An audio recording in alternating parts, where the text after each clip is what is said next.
Alright, welcome everyone. So for this video I have right now, I am going to go through my settings to show you what I just use, what I am comfortable with using. Just to note that even though I had labeled this as like the best settings of season 8 or whatever, to me at least, whatever settings you use is probably your best settings right there, because there really isn't no special type of settings that like everybody have to follow to be good at Apex. Whatever you use is probably your best already, but I'm just showing what I just use. So if there's anything that you still want to try and copy and use for yourself, you can. So right now I'm gonna go through it right now. I just see right now twice this. So as you can see, just like what I said, most of my settings is pretty much default. It's been the same ever since, with like the changes. I only go over the like more important stuff like crosshair damage feedback. I have it on X with shield icon, so I can see the exact shield that they have on when I shoot at the opponent. And for damage numbers, I have it on stacking. Some people just have it off, so when the numbers pop up, it doesn't bother with their aim. But you can also have it on stacking because it's not really that big bother, and you'll still be able to see the damage output you do to enemies. Floating and have both on, I find those are bothersome, so you probably want to have it on stacking. Everything else is very default for me. Weapons, auto cycle, and empty. If you are accustomed playing other FPS games, and when your gun is empty, you are very accustomed switching out your guns for yourself, you want to have this off. Taking damage closes your death box. You pretty much want to have this off also.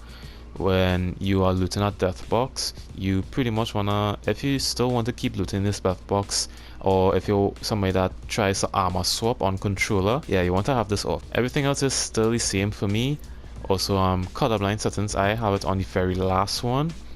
Reason being is, if you see right here, with this carbine, I have the bruiser on it. The default will have the red sight, and sometimes if you're aiming at something like this dummy, for example, it really blends in with the dummy, and also blends in with a lot of other stuff, so it's kind of hard to be able to find the sight. And also how the coloring for it also with some sights it's kind of fade away, so it's really hard to find your sight. So when I have it on this one, it's much more brighter, and it is be much easier to line up your shots against whatever you're looking at. And subtitles, I have it on personally because when you have your teammates, you know, when they have the voice lines for certain stuff, a lot of times, for me at least, when they say it, I just kind of be in my little head. I just find it hard to follow up because, you know, they'll say it and to me like I doesn't hear nothing. But when I have subtitles on and when I see the labels, when I take a glimpse of what they're saying, it's easier for me to follow up. So I just have it on, for me at least. For controller layout, for button layout, I just have button puncher. If everybody is still using the regular default button layout, you want to switch to button puncher. And for the reason being is you will have the ability to crouch spam and keep your aim at the same time. This is why a lot of people are able to crouch spam in fights and be able to get away with this. So when I in a close range situation like this, instead of just going left and right, which is easy to the enemy to be able to trace you, I'll be able to crouch spam, add some crouches into it, and be able to load some bullets while shooting back at the opponents. So that's a button layout I feel like everybody should be able to learn or get accustomed to. Everything else here is the same. Menu cursor speed, I think is just 1, 2, 3, 4, 5, 6, 7, 8. I think I'll have it up to 8. If I have it up from 0, move it 8 to the right. It's a decent enough speed for when you're looking through death boxes. You won't be moving too fast to pass over items in the death box. So I think this is a good enough speed. For my sensitivity, I have it on a 4.4. Some people say that you need to have like a high sensitivity, like super high or insane high. But in all honesty, what I use is probably the best. It's probably needed for like other games like Call of Duty, but for Apex, I feel like our low sensitivity or medium sensitivity is just enough to be able to manage the recoil on a lot of these guns apparently. The only thing that's different is if I go to pre-optic settings, from the 3 times going up, I have it on very high, aka 5, but that's really it. You could pretty much rock a full sensitivity on everything, to be honest. Response curve, I keep it on classic. Steady is a nice change if you want to learn a different response curve.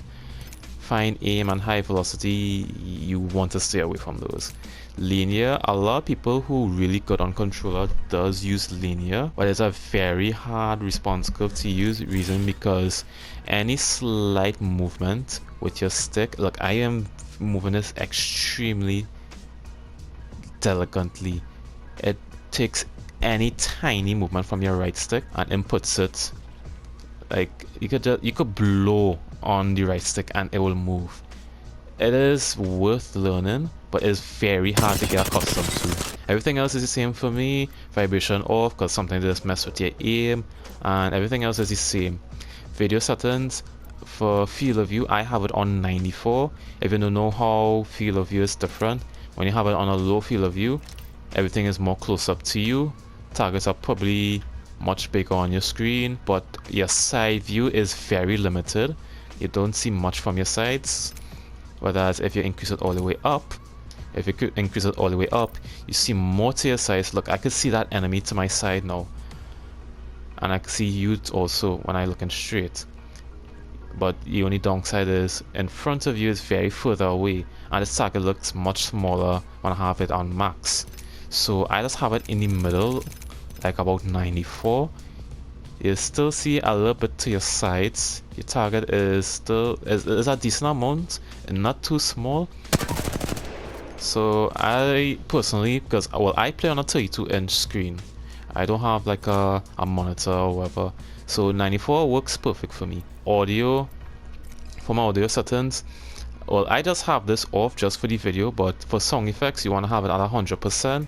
Dialogue, you want it at 20% or even lower than that, 10%, because the dialogue volume is pretty much unnecessary. You don't need the legends screaming in your headphones a lot. All you really care about is to hear the sound effects around the map. So yeah, these three you want to keep it very low and have sound effects volume at 100% at all times. And I think that's really it, to be honest. There really isn't much that I could show you guys, but I really hope that this video still helps you in any way possible. If you see any settings different from mine to yours and you want to try it, feel free. And if you see any changes in your performance, let me know. Comment down and let me know. But still, if you enjoyed the video, drop a like on it and also subscribe to help the channel grow and for more Apex Legends content.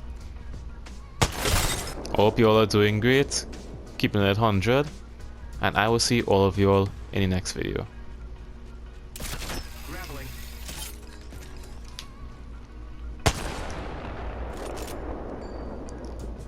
Why did I do that for? Anyways, I'll see you guys next time. Later.